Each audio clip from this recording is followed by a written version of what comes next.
नमस्कार दोस्तों, जरा सोचिए, समुद्र में 170 फीट की गहराई में एक सबमरीन माइन के चपेट में तहस नहस हो जाता है।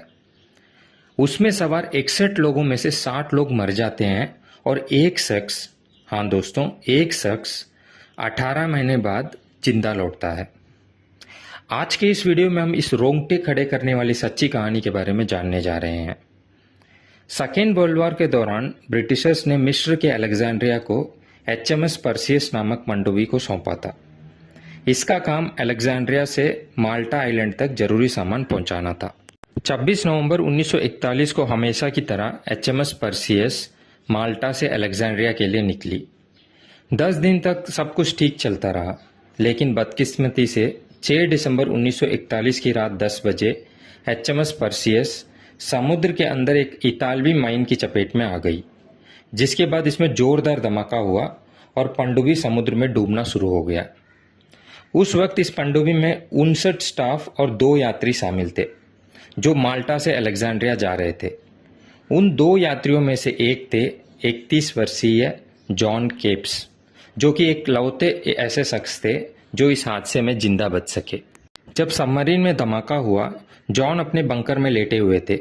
उन्हें जोरदार धमाके की आवाज आई और वो बंकर से बाहर आकर गिरे। पूरी सबमरीन में लाइट बंद हो गई थी। किस्मत से उनके हाथ में एक टॉर्च लग गई और टॉर्च के जलाते ही जॉन ने देखा कि पनडुब्बी से ऑक्सीजन बाहर जा रही है और समुद्र का पानी बहुत ही तेजी से बढ़ता जा रहा है।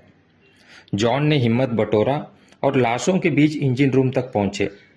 तभी उन्हें स्टाफ के 3 लोग मिले जो उस समय जिंदा बचे हुए थे। जॉन उनके साथ एस्केप चैम्बर तक जाने के लिए निकले, जहां से उन्हें एस्केप सूट मिले। चारों ने एस्केप सूट पहना, लेकिन तभी एक दिक्कत आ खड़ी हुई। इन सूट्स को सिर्फ 100 फीट की गहराई से बाहर निकला जा सकता है और सबमरीन की गेज रीडिंग के हिसाब से उनकी पनडुब्बी 270 फीट नीचे थी। लेकिन वो रीडिंग गलत थी। असल में यह पनडुब्बी 170 फीट नीचे थी। इसकी पुष्टि इन्वेस्टिगेशन से बाद में पता चला था। अब चारों को यह टेंशन हो गई कि वे 100 फीट के बाद कैसे और ऊपर जा पाएंगे, क्योंकि तब तक एस्केप सूट्स की ऑक्सीजन भी खत्म हो जाएगी। लेकिन उन चारों जाबाजों ने रिस्क लेने का निश्चय लिया। चारों ने बाहर निकलने से पहले शराब के एक घूंट मारे, फिर वहां से बाहर निकल पड़े। लेकिन आगे पानी का दबाव इतना था कि ऐसा लग रहा था मानो उनकी हड्डियां टूट रही हो।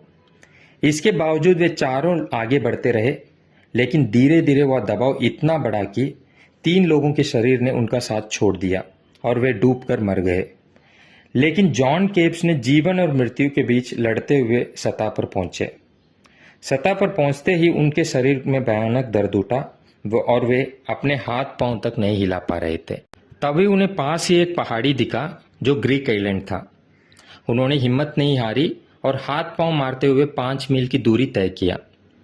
वो समुद्र के किनारे आते ही बेहोश हो गए। कुछ ग्रीक मछुआरों ने उन्हें बचाया और अपने घर ले गए।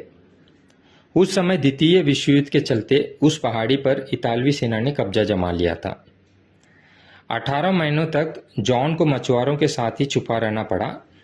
इस दौरान उनका वजन 30 किलोग्राम तक कम हो गया था। फिर 18 महीने बाद मई 1943 में एक मछुआरे की सहायता से जॉन कैफेलोनिया से एक जहाज में छुपकर टर्की तक पहुंच गए। फिर वहीं से वे आगे अलेक्जेंड्रिया पहुंचे। उनकी इस साहस भरी संघर्ष के लिए उन्हें ब्रिटिश एम्परर मेडल से सम्मानित किया गया। लेकिन कई लोगों का मानना था कि ऐसा हो पाना असंभव है। 1985 में जॉन केप्स की मौत हो गई थी।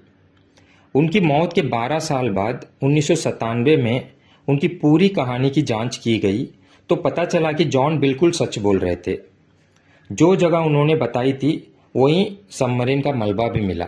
सबमरीन का बंकर भी बिल्कुल वैसा ही था जैसे जॉन ने बताया था।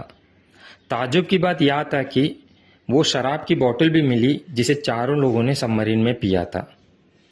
जॉन केप्स की सच्चाई का सबसे बड़ा सबूत था वो मीटर, जिसमें तब भी 270 फीट ही लिखा था, जबकि वो गहराई 170 फीट थी। दोस्तों, जॉन केप्स की इस इंस्पिरेशनल स्टोरी पर आपका क्या कहना है? अवश्य कमेंट करके बताएं।